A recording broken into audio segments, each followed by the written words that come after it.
Did you know that every year there's 3 million new cases of depression? And it's interesting because depression is something that can go under the radar undetected. Because we might not know the signs and symptoms that make up depression. Sometimes we feel, well, we're just down. Or something took place that happened and I'm just not over it right yet. I'm just trying to get through it. Sometimes it can just be the blues, but sometimes it can actually be clinical depression. It might be about you specifically, someone you love like a spouse, a mother, father, or even your own child. If you feel that you may be suffering from depression, or a family member or friend is, you can't miss this video. Hi friends, I'm glad to be back today, and today we're going to be focusing on the signs and symptoms of depression. Every year, 3 million new cases. This is something very important that we need to talk about. And I know that some of us believe that this is genetic, that it affects one generation of a family and another, but it doesn't have to be. There doesn't have to be any genetic history of this illness in your family, period, to be dealing with depression. So let's get into the symptoms and signs of depression and what this actually looks like. The first sign is trouble concentrating, remembering details, and making decisions. And you can tell it's very hard when you're going through depression to think about these types of things, the small details and such, because it's not that important, because you got a lot of other things going on in your mind. The second sign is fatigue, feeling tired all the time, beaten down, not having energy, the opposite of being energetic. And so that kind of compounds into those symptoms as well, but definitely just feeling lethargic and just tired.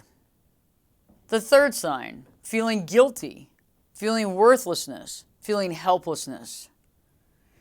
Makes you feel like you aren't doing anything or what you're doing doesn't matter. And that's definitely a sign of clinical depression. The fourth sign is pessimism and hopelessness. And I think this goes hand in hand with the guilt and the worthlessness and the helplessness, because those feelings, it just makes you feel like whatever you do is not good enough. And you begin to wonder even if you can do anything right. And I think that's definitely a cornerstone of depression. The fifth sign is insomnia, the inability to sleep, right? Also, it could be early morning wakefulness, where you're getting up really, really early in the morning, can't go back to sleep. It's consistent, mostly day after day, at least for over a 2-week span of time. There's also the other side of that coin, is sleeping way too much. Okay, so sleeping like 10, 12 hours, even longer, can also be a big sign of depression. So as you can see, there's like 3 different spectrums. You got the folks that can't sleep at all. You have the people that are waking up every morning really, really early and can't go back to bed. You know, like 2 o'clock, 3 o'clock, can't go back to bed, stay up. Or you're sleeping really late into the day, and it's causing a huge life change as well. The sixth sign is irritability. Just being overall irritable because you don't feel good. You don't feel good emotionally. You don't feel good physically. So irritability is pretty obvious. Number 7, restlessness, the inability to rest or relax because of anxiety, feeling anxiety-ridden. And oftentimes when we're feeling depression, we can feel anxious, we can feel guilty, and we can feel overwhelmed by where we feel and how we feel in the situation. Number 8, a significant loss of interest in things that were pleasurable at one time, even including sex. So when things were pleasurable and fun and you liked it, normally people like to do those things over and over again. But when you are feeling depressed, you're overwhelmed by the guilt and feeling miserable and feeling helplessness. You don't even want to do those things that were once fun because you can't even think about them being fun. It's almost like not even having energy to even think about doing it, much less doing it. So definitely that interest is lost. Those things are curtailed or even non-existent. And that can also affect you if you're a partner of somebody that's dealing with depression. That can affect you one way or another, and it can make you begin to question the relationship if you don't understand that they're dealing with depression. Number 9, overeating or really not eating at all.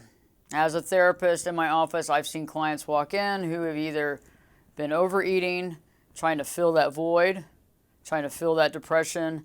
I've seen clients who are starving themselves. They can't eat because they're so busy thinking, and they're really just in that emotional funk that is depression, that they can't even think about eating, or when they do think about eating, it makes them sick. So this is definitely a sign of depression.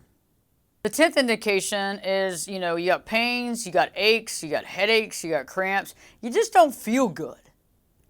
You just don't feel good because you're kind of feeling all that pain and that internal pain body that's causing you to feel achy, to feel run down, to feel tired. But also you're going to feel all those aches and pains even more when you're in a state of depression. Number 11, digestive problems. Now this doesn't exist for everybody, but many people complain of digestive issues. And even after treatment with a combination of psychotherapy and medicine or just psychotherapy, they also say that sometimes the digestive problems don't go away as well. Now, I think that digestion is directly related to the way we feel, our worthiness feeling, our stress level, and totally our anxiety. So if you're in a state of depression and you're feeling anxious, you're probably going to feel kind of sick to your stomach, or you're going to have problems with that digestive ability. The 12th sign is persistent sad, anxious, and empty feelings. When you're feeling depressed and you're dealing with depression, you're going to feel empty. You're going to feel worthlessness. You're going to feel these empty feelings. There's going to be no joy present. And you're just going to feel sad. And this is normal, and it's going to be persistent, because when we are dealing with clinical depression, it is an illness. And it's something that needs to be treated. And you can't just think your way out of it or just be positive. This is an illness. And so you're going to have those persistent thoughts, and you need to work with a specialist to work out of this and to move on with your life. The 13th symptom is anxiety and even agitation. Okay. When we're not feeling good and we're not feeling like ourselves, we're going to be anxious. When we're stressed out and we feel like nothing is going our way, we're going to feel anxiety. We're also going to be agitated because it's not a state in a place to be that you want to be at. And so the agitation will be there because it's trying to process the emotion. And for some of us, not knowing exactly what we're dealing with, we can be agitated because we don't understand why we just can't get better, why we can't just feel better that day. Why do we keep going through this process? What are we doing to ourselves? And so that can lead to the agitation as well, because you just want to wake up feeling good one day, and it seems that you're kind of stuck in the same emotional place where you can't seem to get better, and having those empty feelings and negative feelings about self. Number 14, outburst of anger. When we're dealing with depression, we can feel very angry because we don't understand why this is happening to us. Some of us might not even realize what we're going through. And so there's that anger there as well. I also believe that anger is kind of how we homogenize and put together all of our emotions. Because I know that when I was younger and I was dealing with some issues in my life, my first go-to emotion or feeling was anger. But it wasn't really anger. It was more like I felt like my hands were tied. I felt overwhelmed. I felt misunderstood. And I think that's where those outbursts come from, because we don't know how to manage our emotion. We don't understand how to put it into sentences. And so usually what happens is a byproduct or an outproduct that's anger. Number 15, unexplained physical symptoms. A lot like number 10, but not exactly. Because I found with the unexplained physical symptoms, right, when somebody doesn't realize that they're dealing with depression, they might actually say that it's something else that's causing the pain, or it's something else that's causing the anger or the fatigue.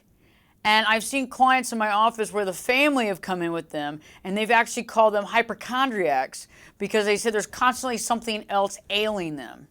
Well, I think really more often than not, the client is actually going through this depressed feeling, this hopeless feeling, this overwhelmed feeling of tiredness, irritability, restlessness, that they're actually hoping that it's a physical symptom, right? Because we don't really realize that depression really is a real illness, and it truly is. And so oftentimes you will have those unexplained physical symptoms that are kind of the mask for what we're dealing with in honesty, which is depression. And last but not least, number 16 is suicidal thoughts or suicidal attempts.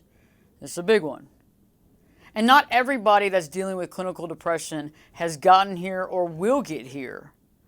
But this is really important because we don't want folks to get there. We want to help people before they get to this level so that they have a chance, right, to get better, to understand themselves, and to get real help. Because a lot of times when people get to number 16, they don't feel like they have help. They don't feel like they can talk to anybody. And because of the worthlessness and the helplessness and feeling so guilty, they feel like they're a burden. And they feel like being a burden that they should leave. And so we want to get help to folks. And if you're feeling this way right now and you're having suicidal thoughts or you actually attempted to have suicide, you need to reach out to somebody right now that you trust, somebody that's had your back and that's somebody that cares about you, and let them know honestly the truth. And I know that's scary, but if you're thinking this way, your life does matter, okay? And there are people out there that really truly love you and don't want to see you get hurt. So definitely taking the time to talk to somebody. And with regards to these symptoms, it's not just one or two of these symptoms, it's a culmination of these symptoms, and they need to be present every day for 2 weeks or more. Okay, so that's a very important thing to think about. If you've been experiencing these symptoms and a whole lot of them for a while, you really need to think about getting some help and getting some treatment. Seeking a therapist or a life coach and working with psychotherapy to really talk out these issues, to figure out where they started. Because depression is real, and the feeling of feeling depressed is a real illness, and we need to talk to someone.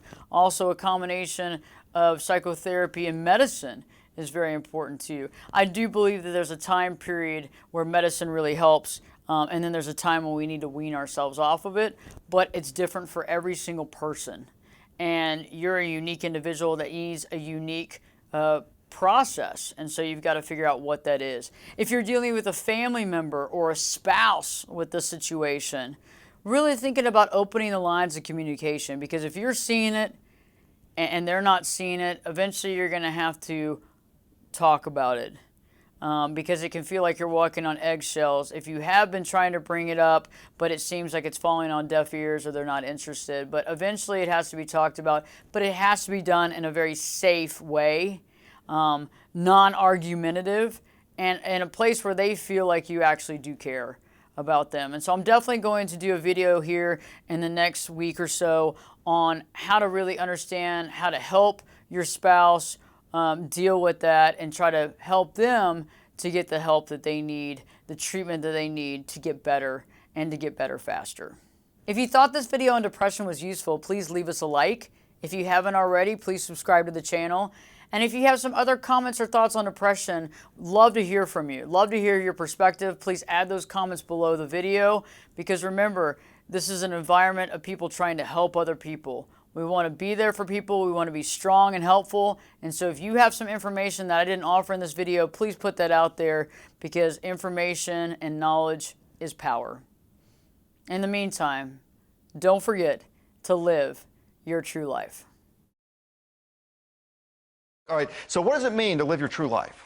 Well, it means really finding out who you truly are. You know, a lot of times we're raised in certain family dynamics where it might be a little toxic, it must be a little unhealthy, and we really don't know who we are because we have a lower self-esteem generated from environment, family, upbringing. So it's time to really figure out who we are and let go of those negative thought processes. All right, so what made you want to write this book, and are people not living their true life?